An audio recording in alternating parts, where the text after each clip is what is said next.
Nova Industries to um, Nova Animations and Nova Productions. And I had a good success rate for all of it actually, become $1 trillion industry. And I ended up having to go through this gang stalking and entrapment bullshit. And a lot of people don't really understand what that actually consists of. So I'm about to give y'all some information. A lot of these people got up here, they done did all this lying and shit like that. That's the start of a conspiracy attempt. So we all getting together, we all sitting around, we talking, all this other shit. Most of that shit come from a bitter bitch or a bitter ass nigga, and they just hateful, you know what I'm saying? So really they just slandering your name. They started they simmering on it so long. Now you ain't nowhere the fuck around. You're nowhere around, so you don't know the conversations that are taking place. You don't know that these people, despise you. You don't know that they want to actually harm you. And that's really what the issue had been. So by the time you get attacked, you blindsided by it. That moment is your turning point. You're going to either live or you about to die. This is all in one night. So you got the primary solicitor. Now this solicitor is the one, and I'm sorry y'all, I'm blinking a lot. I got allergies. I got eye allergies real bad. So y'all just gotta kind of bear with me.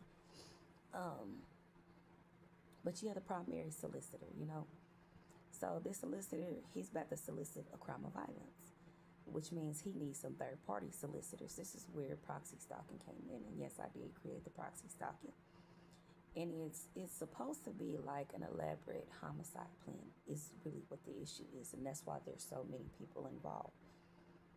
These are delusional-based attempts. Now, I had to actually start going to school to study some of this stuff in order to live through that. It was very traumatic. So the night that everything happened, I wasn't finna die. I just really wasn't. I wasn't even about to let my kids suffer. I don't have that type of time for that. But it was real fucking scary. And give me a second.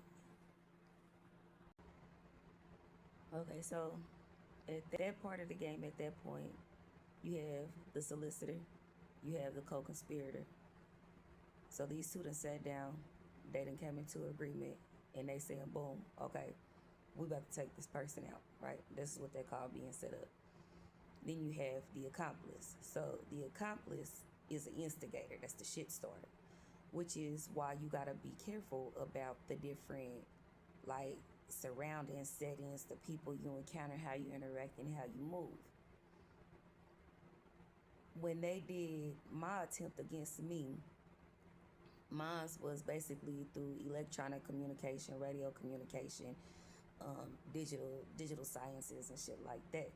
This was to create the illusion of it's called a delusional conspiracy based attempt.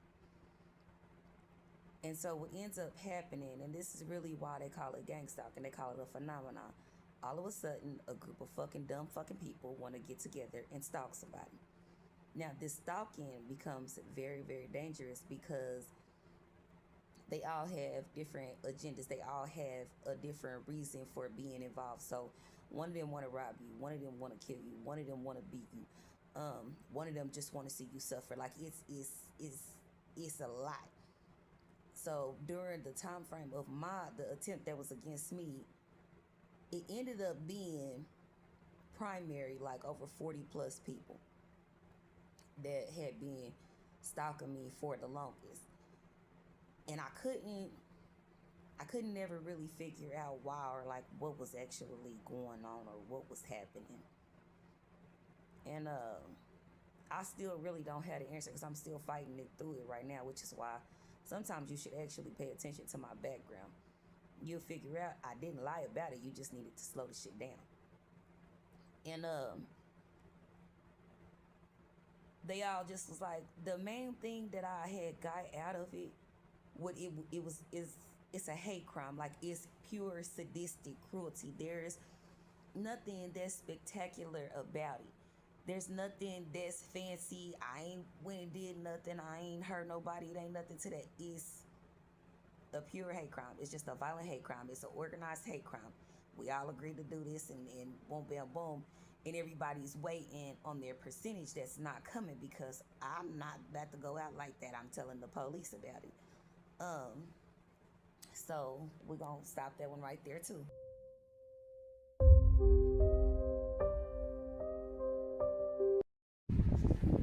Alright, so this is what ended up happening next. So all of this trouble started coming somewhere. Now, at this point, you don't know how many people are like attacking you or trying to make you, so you don't know any of that. You start to get stressed the fuck out. And you start to get so overloaded that you start like kind of losing shit, you know what I'm saying? And sometimes you feel like you're losing your mind again. It's a delusional based attempt. And so it's like you have like this quiet point. Now when it's quiet, that's because they're acting like they're private investigators. They're doing their research on you. They're tracking you. They want to see your routine. They want to see where you go, how you travel, how you move, how you kick it, your friends and your family. But again, they starting shit. And on several occasions, I think what was difficult in my attempt was that I really did not do much. Like, I had kids, you know. I'm really a homebody. I sit at home less a lady. I don't bother nobody. I'm not out here, you know, just like promoting credentials and shit like that. That's not something that I actually do. However, like, after so long with the type of threats they were sending to me, it started to really be having to become that. Like, they done sat up there and been talking to these people, and so we all celebrating. We done made an ass out of Killanova, all this other shit. You know, like, basically they done really just been out here punking a bitch, or, you know what I'm saying, like, it's physical contact. If there was never any physical contact. The people that attacked me, I hadn't seen in like 10 to 15 years.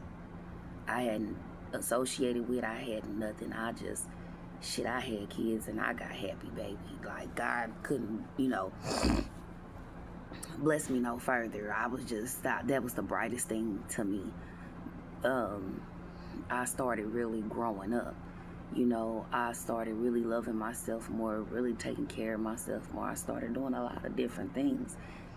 And although I was silent about it, it seemed like it was just inevitable.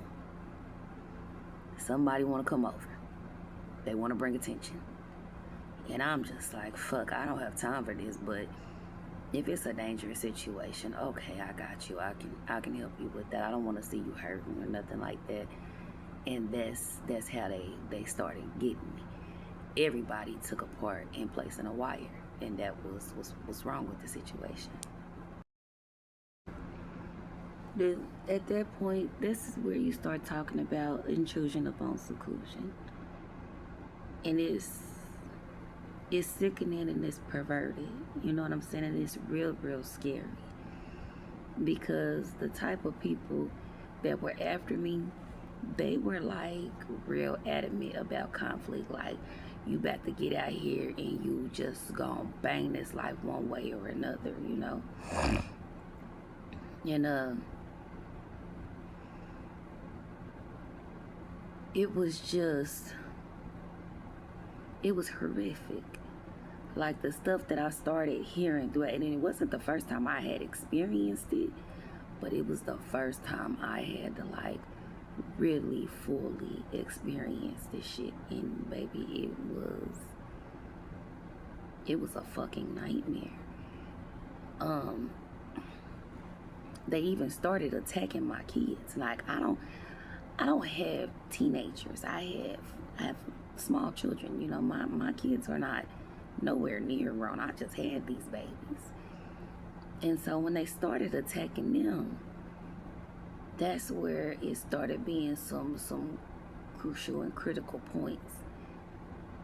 And I couldn't figure out what to do. I didn't know. I literally thought I was losing my mind, and it's kind of hard to deal with because you start talking about, like, bitch, I'm hearing voices. Bitch, you schizophrenic, okay? That's the first card that everybody want to play, but that's not what it is. You got to think about, you have, when you talking about radio technology, you talking about some old covert bullshit, and it really shouldn't be happening in the manner that it's happening. It should be, it's more like it has a legal framework behind it, so it should never be intrusive. And so when you're dealing with people that come with intrusive behaviors, it's deadly for you. And I want to say, like, and it's not like I had never been about it, but I grew up. Shit, I was starting to have grown folks fun, okay? I'm not talking about intimacy. I was really having grown folks fun. I had my funding. I had my everything. This shit was amazing. My kids, my job. I had just got a new job at an attorney's injury law firm. Everything was so fucking beautiful. It was just falling into place. I was getting ready to renovate my home, and so I done hit 30. I'm like, Lord, I started being real grateful. Like, I started accomplishing some shit. Girl, you fine as shit. You know what I'm saying? Life is being good to you. Ain't nothing going on. Ain't nothing wrong. But that front door, them threats started coming through that front door. Thinking back on it, this shit started happening to me back in 2010. But the slandering, it had been going on for a lot of years. It had really started back in like 2005 when we had first moved into the black suburban neighborhood. But it was sexual slander. Like, you have to remember, I'm a kid. I don't know nothing about that type of stuff. I'm running away from everybody. I don't bother nobody. I stay to myself. You know what I'm saying? I'm socially awkward. I don't really know how to communicate well. I'm not autistic. I'm not slow. I'm real standoffish, I don't have a problem with kicking it by myself. I'm the type, I'm going to sit in the fucking house regardless. I do not care. I don't want to know y'all business. I want to mind my own and create my own. And that's what I was doing. So through the years growing up, it was this primary group of people in our black suburban neighborhood. And they just sitting up there talking the most inhumane shit about me. So my dad and my mom, they sheltered me from a lot of different stuff. But what I did not like that I had to pick up on was throughout the years, they were lying to my mother and my father. So as my family members, my generation that was up under us, when they started, growing up, they would start doing all of this lying to my mama. And my mama, she don't really know, but it had to be something real hurtful because she would start getting into places to where she would be mistreating me too. And I wouldn't know why, to where I done started being, real disrespectful to my mom. And it was like, as I got grown, I just was like, you know what? I'm not about to even argue with you. Whoever and whatever is telling you, whatever it is, I'm just not even about to do it. Now, you got to remember, this shit been cycling around me for a very, very long time now. And there just was no outlet to it. That was the whole issue. Like, there's no place to go. There's no place to run. So when I said I was Eastwood bound, that's really what I was. I didn't have nowhere to go. That was the last place that my daddy gave me to stay. And that's where we're going to remain. And so to have somebody to come and do a delusional based attempt to try to rob you, I really felt some type of way about everything that was going on. How many of y'all know Alfie?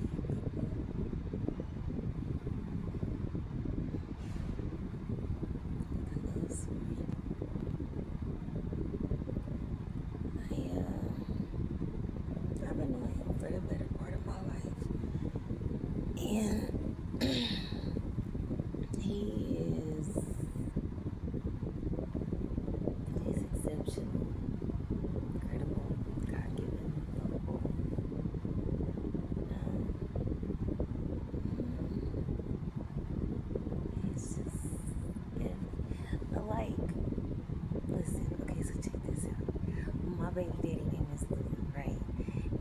So I just like, I don't know.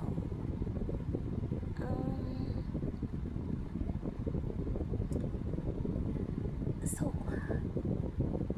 okay, because I've been crushing for a long time, and like Redo is just like everything in one. Like, of course I got Hulu. I always got Hulu. I love Hulu, but like, so there was always like pieces missing. And when I say that, it's just that like he's not available in every area, every light ain't green. So emotionally, physically, mentally, spiritually, every light's not always there to me. It's not available to me. Maybe I got this light and another bitch got that light. That motherfucking Redo, that nigga said all gas, no brakes. He just gave it all to me. I got a crush on him. You wanna stay married, honey? Even though I cuss you out every day. I just, a boy is some good eat to me. Like, for real, you really are. Just, I don't know. I feel about you like my kids. I just do not want to get away from you. I just want to spend my life with you. I think you're incredible, and I hope you think I'm incredible too. And I'm not just talking about in a big Can I just be incredible? Just something, just immaculate. I can't wait to get my skin on your skin. Well, you better than crackling skins. I likes them shits with the hot sauce on it. Yeah, that was good. The hot chip with some black cherry Kool-Aid and sugar. That shit's fire. Don't forget the cream fucking cheese. Oh my god. But you're wonderful. I love you. All right, y'all. So I'm gonna hurry up with my little segment about him, though, because I really do gotta start like cutting him out of a lot of this stuff. But bitch, listen. Yeah, he live up to that shit for real, y'all. That is amazing. Well, round of applause to you. I fucking love you. I ain't gonna never forget you. I swear to fucking God, that shit's immaculate to me. So I call myself, you know what I'm saying, try not to be in my feelings, you know. And the real reason for that is because, like, I really just didn't want to have my heart broken while I was on Eastwood. I just lost my daddy, just lost my brother. Me and my baby daddy, we getting into it, we feel it. And the reason that I argue with my baby daddy so much is just he arrogant and he ignorant sometimes. And he be pissing me off. And so, like, my baby daddy, like, he kind of watched me grow up through the years. You know what I'm saying? You got to remember, I met him when I was 23. And he was 33 at the time. So he, you know, he in his young manhood. And life is just, I don't know. He kind of mean. That's the issue. He mean. And it's a lot of stuff that I really feel like was just unnecessary. But you have to remember, I'm sheltered. Even as a spouse, I'm very sheltered. I don't know what they go out here and do. I don't know who they kicking it with. I don't know anything about that. This video, y'all might see it glitching, but I'm still gonna run through them. I really do wish that Brianna Williams would get that motherfucking drone the fuck away from here, and Jacqueline Williamson too. I'm starting to get real pissed off about it. Get that fucking drone the fuck. You shouldn't even know where the fuck I am right now. But that's what's wrong with my phone right now. But, you know, I just love me some of my baby daddy. I promise to God. You know that one video? Hell yeah, she love me, yeah. She love me, hell yeah. That is, I had to dedicate that to my baby daddy. That's how much I love him. But at the same time, I cannot stand him because he do deal with a lot of different women, and a lot of them be trying to have these influences. And I try to tell him, bitch, I'm not that type of, I will slap the shit out you. I don't play that type of shit. You not gonna make her feel like she is the mother or nothing. You don't run shit, bitch. I need to like you for that. And it just, I don't know, when they really got like all hands on deck. We got to remember, this didn't start out like that. This didn't start out being about my baby daddy. It started out being about Alfie Reader. It's really how that kicked off. And but yeah, I'm a okay. So now this is where we're gonna start, getting just a little bit more into it. So I was telling you about the threats coming from the front door. Now you gotta remember, I'm from Eastwood. You know what I'm saying? And they had already been trying to like pump me over there all my life. Like, you talking about childhood bullies trying to be adult bullies, but it all started going real dark after they tried to I don't even know how to explain it. Like, I want to say something without saying it, but I need to say it because that's really what it was. It was an attempted abduction and kidnapping. And that shit broke me so bad because if it's solid, like, why you had to wait for my daddy to pass and my brother to go for you to try to all of a sudden had the nuts to try to pull some shit like this off. Like, I ain't bothered y'all. I ain't know nothing. I don't even know nothing about the people that live around me. You know what I'm saying? So you talking about these fucking preppy fucking thugs from the black suburban neighborhood. Now we really out here like we just, you know what I'm saying? Like, narcotics, all right. Every preppy motherfucker go, hey, shout out to you, man, because you know how we do. We kick it for real. But killing, come on now. Killing, raping, no, we not about that type of shit. Narcotics, yeah, that's my shit right there, dog. I ain't gonna even fucking lie. But it was just real hurtful. Like, all of a sudden, these inner city bitches came. Where the fuck y'all come from? I didn't even know nothing about y'all. But guess what? Something finally resonated with me. Their fucking voices and where I actually knew them from. So as the duration went on, and they weren't all there from the very beginning, like a lot of hurtful shit, it took place where couldn't nobody see me. You got to think about it. I had to suffer a false confinement. I had to lose my kids, which is called, it's a false detention, false confinement, and a false something else. And I was baffled, like, what the fuck is going on? God, I ain't never been in no shit like this. You know what I'm saying? I had just had my second baby. The world was everything, and I just couldn't believe it. Like, everywhere I go, I'm so fucking uncomfortable right now because of the shit that people are really trying to do. Just stay tuned for another piece that do need to be added. It's just not in this one. All right, so, and I am just kind of laying down through the weekend, y'all. I really don't feel good, but I want to give a shout out to my daughter and my son real quick, and just let them know that Mama loved them. And I'm so sorry that I've had to be away from y'all for so long. I kind of want to take a break and do something for my kids real quick. Because sometimes I be feeling like, my kids might think I done forgot about them. I done just up and left them or abandoned them. That's not true at all. That's not true. Mama lost her mind. And the only way that I could keep y'all safe was to make sure that y'all stayed with y'all dad. And that was all that was. You were just 3 years ago, you was too little to know what was going on. It didn't have nothing to do with you. It didn't. Baby, they was trying to take us up out of here. And that was just something I didn't want y'all to know. But I didn't have nobody to like advocate for me or tell the truth about it or anything like that. Like, I still haven't even got an investigation, which is why I started doing videos in order for y'all to see that I was okay.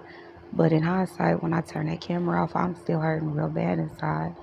I didn't have to take a lot of losses, you know what I'm saying? And I did try to stay away from saying like names while I'm doing my productions, but sometimes I feel like people are pushing me to even say their name on there, and I just need y'all to remember like what really transpired is what I'm saying. And what I'm saying is, to the accused right now, you talking like you about that life, but I do that shit for real. And I don't understand if, like, They y'all like basically they living like it's a joke, and it's not. Y'all talking about killing people's kids. Y'all talking about raping a motherfucker. Y'all talking about slaughtering bitches. And at the end of the day, it took over 40 y'all to even make the attempt to take me out. That's what I was saying. And it's like, don't nobody understand. That's a large amount of people, and I'm still on this camera. I'm really still on this camera right now. So I'm just trying to figure out, like, how could you keep work? Do you participate in gangbang for real? Cause you talking that shit like, yeah, I mean, how you broke every day if you supposed to be the complex dope man? You sitting out in your car every night, like who you making a mockery of, or you trying to impersonate, or you just trying to get the game? That's the stuff that I need to figure out. Um, but they've been like, it's the level of threatening to where, like, y'all gotta, like, my oldest brother, alright, that's like, well, used to be a thug for real, like that nigga used to have that shit in his heart. And I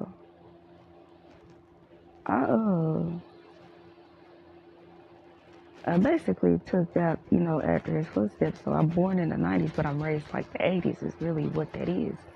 And when I mean, they put me in a predicament of deprivation, you know what I'm saying? Which is why, like, I don't want to have my kids and be in deprivation and then they attack us like that again, because I don't have the finance to go to war like that yet. Like, I don't mind. I really don't, because I want to live. You know what I'm saying? I'm so scary that I really will start shooting.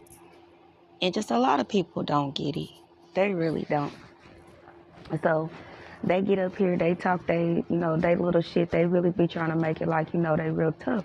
And I have to keep telling them, boy, I blow your shit back. I blow your motherfucking head. And dog, I don't play that type of shit. I'll smoke your fucking ass. And niggas is getting mad, but I'm telling the truth. You had to do all of this extra shit to keep me running around to where I couldn't keep a job in order to do this. But it ended up being like a gang rape sexual assault in the end. It ended up being trafficking. It ended up being trafficking abuse. It ended up being something horrific. It ended up just being straight your own family, your own kids want to rape you and your kids. And the officer I done told the police, boy, I'll shoot your ass up right now. I'm not playing, get your ass out here. I done been so scared, y'all, to where I done really, like, created these felony offenses. And it's just gotten to be real fucking ridiculous. And I have to tell the officer sometime, I'll be like, I really don't mean no harm, but it's at a certain level of shit. I said what I meant, and I meant what the fuck that I said, So I'm kind of curious. We all sitting out here and we talking, but when that microchip come off, when that cuff come off, when that band come off, what we gonna do then? That's all.